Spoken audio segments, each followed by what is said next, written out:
Kaixo eta ongi etorri jakindunera. Gaur, berreketen ariketa batzuk egingo ditugu.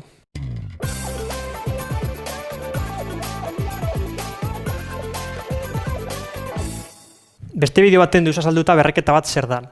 Baina oin, pizkatxo bat azalduko dizuet olan aguro zer dan. Berreketa bat da, zenbaki bat, demagun isa, beste zenbaki batera igota daukogunean edo. N adibidez. Isa ber N esango genuke. Hau berretzailea deitzen diogu,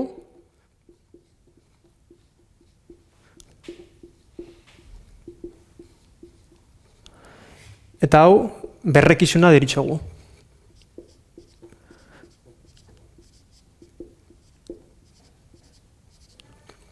Beraz, hau jakinda, ariketa batzuk egingo ditugu. Gogoratu behar duzue, hau da errepikatzen den zenbakia, eta hau zenbat aldiz errepikatzen den zenbaki hau.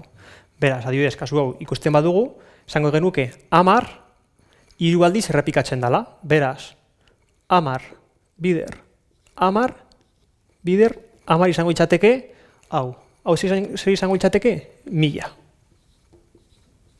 Beraz, 10 berriru, da jarriko bagenu adibidez, 10 bider 10 bider 10, berdin 1000.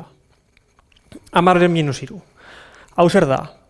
Minusa daukogunean, jakin behar dugu, hau propietateak die, berrekizun bat, isa ber minus n daukogunean, hau da jarriko bagenu bezala, bat zati isa ber n. Minus honek iten duena da, zatitzailera bidatzen dugu zenbaki hau demagun. Beraz, hemen zer jarriko genuke, bat zati 10 berriru berdin. Bat, zati, 10 bider 10, berdin, hau esabatuko dizuet, hau ikusteko, 0,00 bat. Hau, trukotxo bat zuek hobeto ikusteko, minusa daukogunean, jakin behar dugu, batetik eskretara joan behar garela. Beraz, demagun komatxoa. Bat, bi eta 3. Komatxoa beti hemen egon behar da. Beraz, minus 3 ikusten dugunean, turkotxo hau egin dezakegu. Gero hemen bestariketa bat daukogu eta berriro ikusiko dugu nola egiten da turkotxo hori. 2 ber 4, zer izango litzateke? 2 errepikatu, 4 aldiz. 2, bider 2, bider 2, bider 2. Berdin, 2 bider 2 4, 4 bider 2 8, eta 8 bider 2 16. Hau beste propietate bat da. Zenbaki bat ber 0 daukogunean, hau jakin behar dugu beti berantzuna bat izango dela. Hemen berdin. 5 ber 6. Zer izango itzateke? 5 aldiz, 6 aldiz, 5 errepikatu. 5, bider 5, bider 5, bider 5 eta bider 5. Maitzako ez ditugu buruz jakin behar. Adibidez, demagun, 2 ber 4, 2 ber 2, 3 ber 2, 4 ber 2, horiek jakin behar ditugu lanpun, agur egin behar ditugu, azterketan denbora ez galtzeko.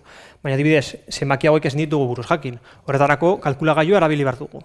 Beraz, zer izango itzateke? 5 ber 6, 15.625.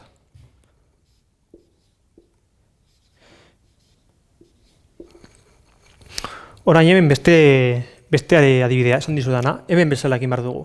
Beraz, izango genuke, bat zati, 10 berriru, berdin. Bat zati, 10 berriru ez barkatu, 10 ber 5.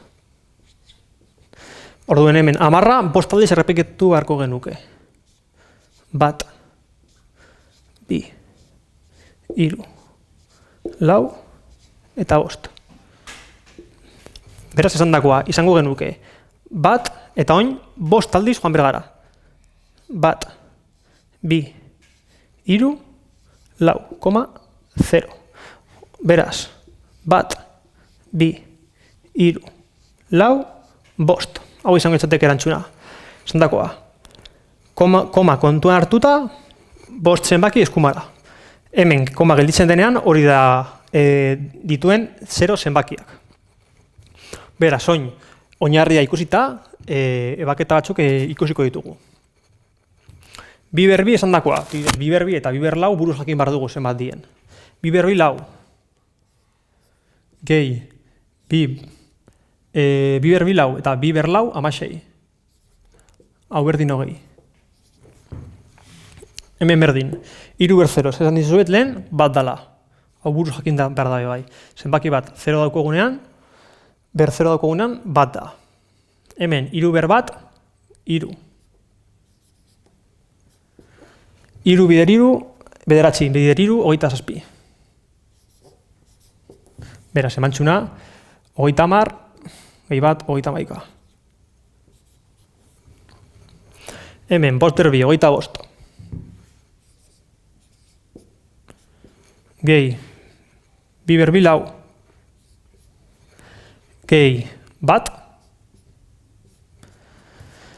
30. Bat gehi lau, bost, gehi 25, 30. 6 berbi, 36. Minus bi ber lau, minus 16. Gehi bi. Zer mitzateke, 36, ken 16, hogei, gehi bi, 22. Eta azkenik, 3 berbi bederatzi. Minus, bat ber 0, bat. Minus, bi ber 0, bat. Berdin, 7. Beraz, hau izan da dana. Gogoratu, esan dakoa. Zenbaki bat, ber 0 daukogunean, beti bat. Eta, minusio denean, zenbakitik, 3 posizio mugitu gara eskerretara. Beraz, mi esker ikusteagatik eta gogoratu, saio sozialetan eta web orrian jarraitu jakindun.